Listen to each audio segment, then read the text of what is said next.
Hey everyone, and welcome to my week looking at what your inner child or inner selves need you to know from my Dark Magic Oracle deck. And this is for December 22nd through 28th of 2024. As always with these, take what resonates and leave what doesn't. If you'd like a personalized read, my link will be in the description below, as this read is limited to the collective energy as well as the limitation of the cards. Please excuse my roommate birds.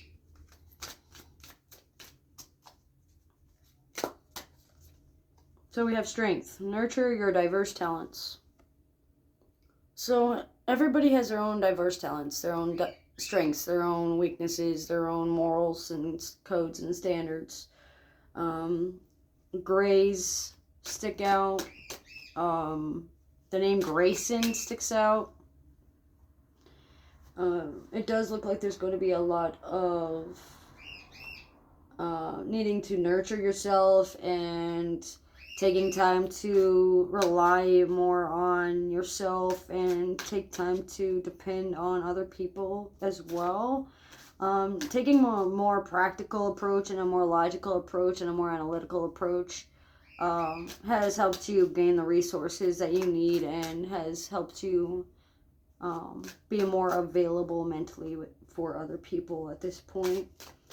You have been able to find out where your strengths lie within yourself, and you're still learning how to hone them and refine them. Reframing some words and reframing some word choices may be beneficial. However, that may be a form of control. So working on your fear of control, your fear of losing control, your fear of oppression, being understanding more than skin deep of what exactly you can control, especially when it comes to in your inner world and your astral projection and your meditations. Using more of your natural abilities, things that come second nature to you, because if you get well practiced enough in things, it becomes second nature. Ghostly apparitions, ghostly appearances, and moon magic may be beneficial, especially with reflections and mirror scrying and moon goddesses like Artemis and Nyx and Selene and Luna and ascended masters as well. There's a lot of divine feminine energy that is slowly coming to the surface and slowly showing their face as well within the next week or so.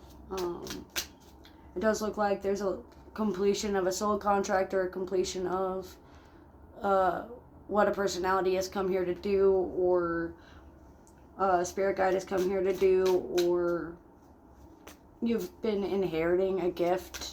You may be finding someone new. A new guide might be coming in, a new personality might be coming in, a new perspective as well. They may not show their face, or they may not be very comfortable with looking people in the face or being looked at, face-to-face interactions. So social anxiety and preferring to stay behind the mask, so to speak. More so out of safety and protection than vanity. Because love is blooming. Love is definitely blooming from the 22nd to the 28th especially. And you'll be able to practice a lot of self-love meditations, a lot of harmony and interpersonal relationships and personal development through physical attachments and physical touch and acts of service. I'm getting a lot of like Taurus vibes, so really reserved but bullheaded, stubborn and rigid, but very sharp-witted and resourceful, facing the challenges head on, without having to know everything or see everything. That reminds me of sort of like John Cena, like you can't see me kind of thing. Making sure that you understand how your emotions in the outer world affect your inner world inside.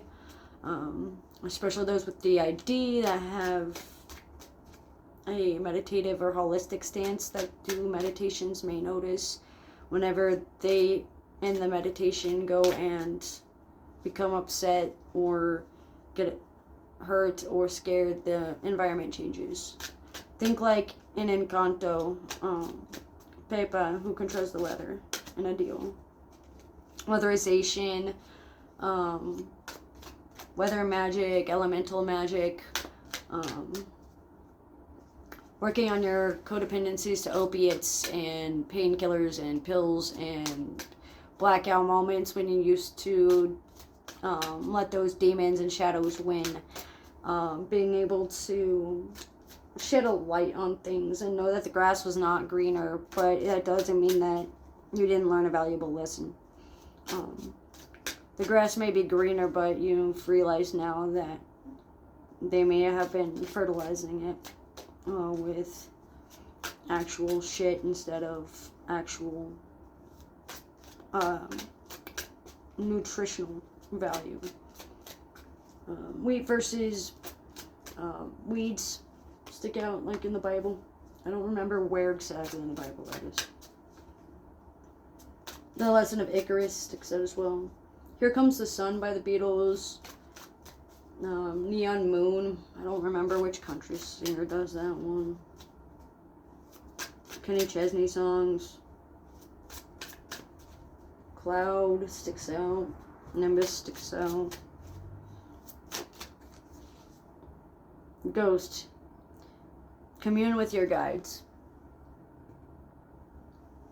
So each inner self, commune with that, commune with them, commune with the guides of them as well, because your inner world, spirit and soul may have different guides than you do in this life and in this physical. So being more open and more aware of your surroundings. Know where you're ghosting people and know when you're being ghosted. Know the difference between ghostly apparitions, personalities, and otherworldly creatures that may be invisible or in stealth mode or transparent or translucent, shining only in the moonlight, like in the ghost ship of Jolly Roger kind of a deal. Jack Sparrow keeps sticking out. Pirates of the Caribbean. So piracy, Caribbean backgrounds and Mediterranean backgrounds can help, especially with like ancestral background in those or deities or divines from that area, especially when you're dealing with ghosts of your native background, not only in physical but in soul and in spirit. And that will happen especially between the third and fourth day, after you've completed the contract and manifested that new, fresher perspective and gained a stability, rested, and rejuvenated your power. Oh, look at that. Infinity, preserve your power. So this is saying that letting go of the cynicism and the resentment and the bitterness and the depression, the woe, and working on all that root chakra work from the feet down up to 2 inches below the belly button. And being able to alleviate the pain and the pressure and the elation of the delusions and illusions that you used to believe. Pretty much like popping the bubble and just finally feeling like you could breathe.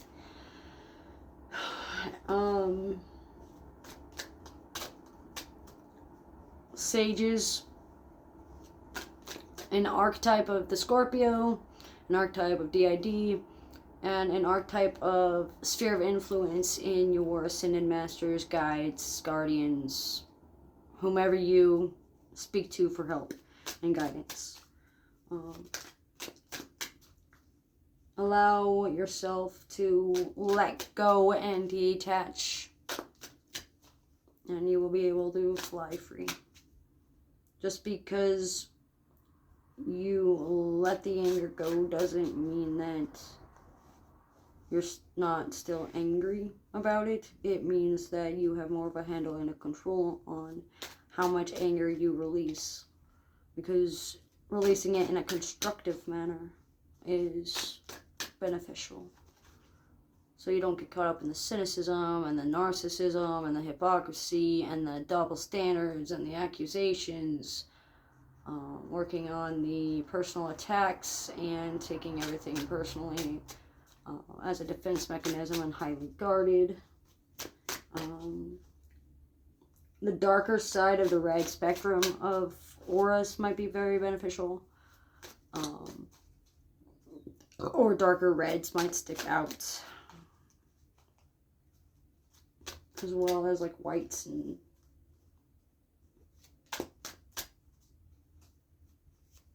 browns.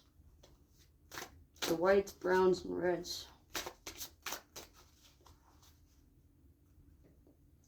Or a translucent blue, like a twilight blue.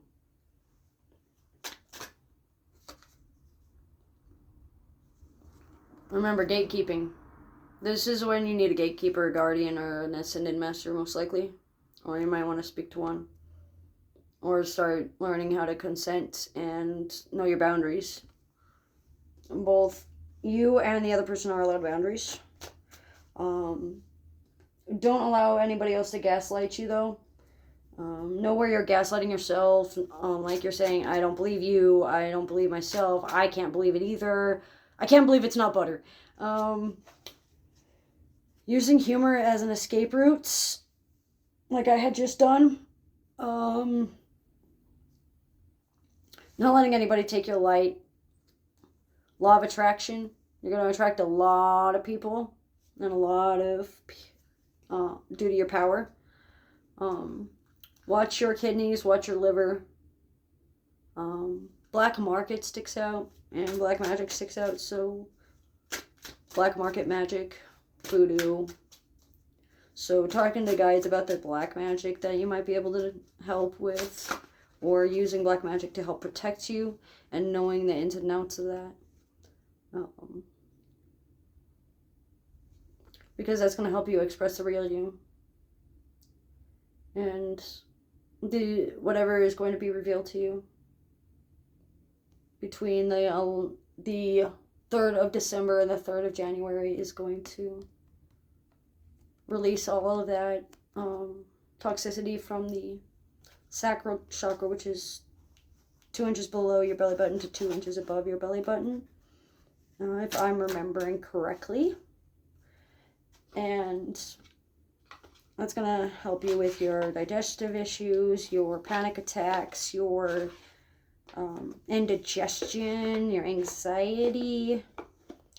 Carrying around carnelian or orange stones, or red stones and white stones and brown stones and black stones can help. Hag stones might benefit.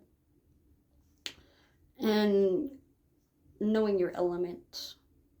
Working on your abandonment wound and your neglect wound, because feeling deserted is a huge factor in what's been playing in your decisions. And once you're open to a new wave of possibilities, or a new friendship, or a new outlook on it, even if you don't agree, if you can put your biases aside and put your differences aside and coexist, the world within yourself will be a better place, and that will in turn help you attract from the outside world a better place as well. But that's what I'm getting for the 22nd through the 28th of December 2024, for what your inner selves need you to know. So as with these, take what resonates, leave what doesn't. Thanks for joining.